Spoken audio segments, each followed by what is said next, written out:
Studio Rajauli.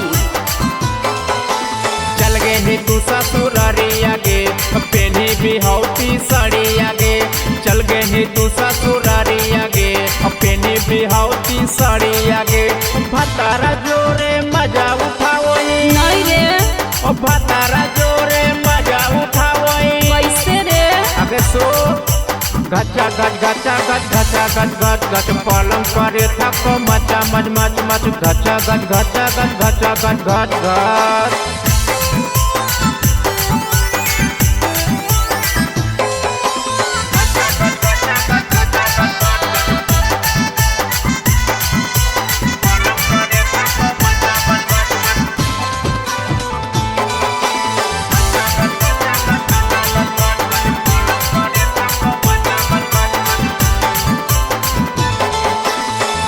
ही नहीं हमरा याद गे ले सैया सवाद गे। करो ही नहीं हमरा याद गे ले सैया सवाद गे।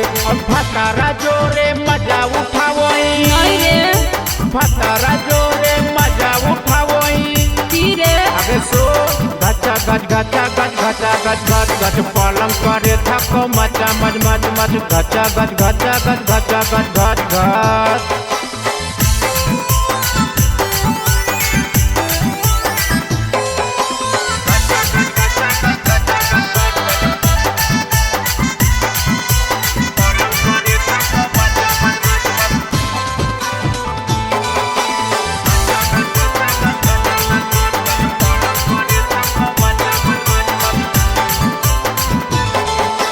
रहो हकी तू खुश गे सैया के पियो ही जूस गे। रहो हकी तू खुश गे सैया के पियो ही जूस गे।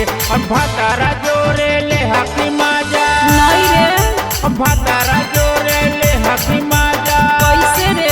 आगे सो गचा गच गचा गच गचा गच गच गच पलंग करे थक मचा मच मच मच गचा गच गचा गच गचा गच गच गच।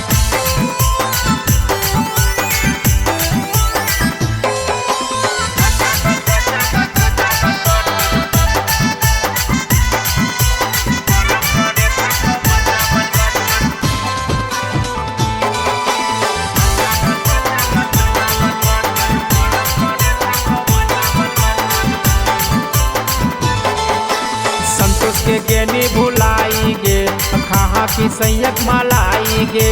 संतोष के गेनी भुलाई गे खाहा के अनिल के मलाई गे।